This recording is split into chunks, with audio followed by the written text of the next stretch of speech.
Bro, you want to hear something funny? Here's another misnomer, bro. And like I said, bro, these freaking Meltzers and these Kellers and all these jack-offs, I beg them to come on my show. Because these guys have been talking behind my back and burying me for years. I beg them to come on the show because so much of it is logic.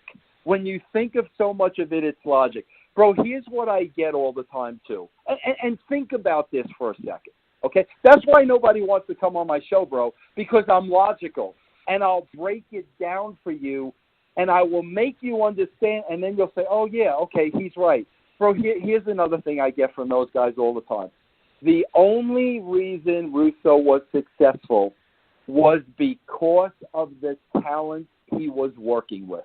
So, in other words, I was successful because, you know, I had The Rock and Shawn and Austin and Taker and Kane and all these superstars.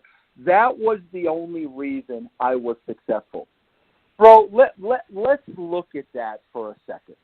Okay, bro? I worked with all these guys that were, like, not even arguably, they were the best in the business. You know, I say to this day, bro, Shawn Michaels was the greatest wrestler that I ever worked with. You know, and I believe these guys were the best in the business. They were, you know, every guy was freaking, you know, Willie Mays. They were all superstars. Let's think about that for a second, bro. These guys are all superstars, but guess what, bro? As the writers of the show, Ed and I had to give these superstars material every week. Austin didn't write the show. Rock didn't write the show. Taker didn't write the show. We had to give them material every week, and material that was going to continue to build them. Steve Austin could not walk in a building and I could not hand him a crappy script. Like, are you freaking kidding me? I had to hand Austin something that was better than last week's show because he was at such a height. We didn't want him coming down the ladder. We wanted to keep building him up. Do you know how hard that is, bro?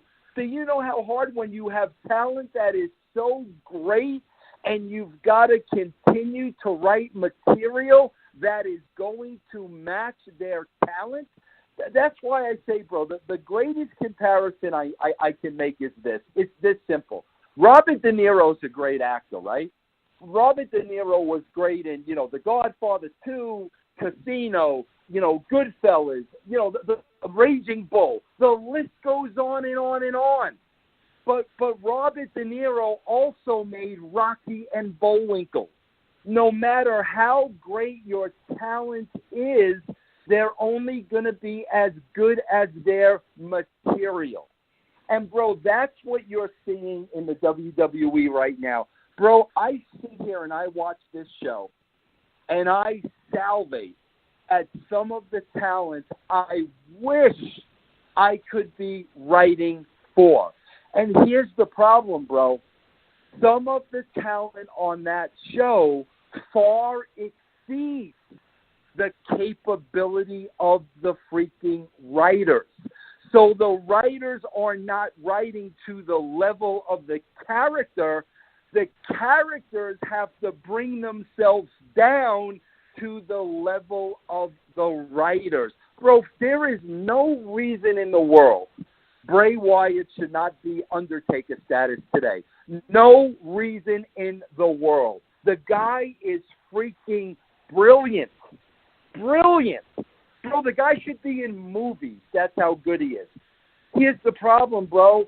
Bray Wyatt can be as brilliant as they come. If they give him crap every week, there's not much he's going to be able to do with it. The same goes for Roman Reigns. The same goes for Elias Sampson. The list goes on and on and on. I don't care how good these guys are. If you give them crap on a weekly basis, they're not going to be able to do much with it. Is there anybody on the current roster like you're saying, like you would love to write for besides Bray, and maybe Elias and maybe Reigns? Is there anybody else that really sticks out to you? Like, wait, man, this guy is totally being misused. God, yeah, I mean, those three guys really stick out. Like, I love a lot. I love Enzo. I think Enzo is great. I think Enzo's a great performer.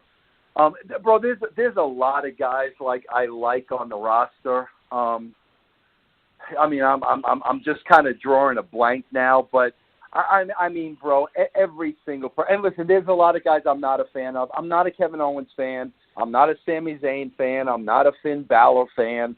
Yeah, bro, I'm not a fan of guys that look like my next door neighbor. I just don't think if you're a professional wrestler, bro, and that's what you do for a living, and you're on my television screen, I don't want you looking like my next door neighbor. I want you to look like a star. So there are a lot of guys that I'm not fans of.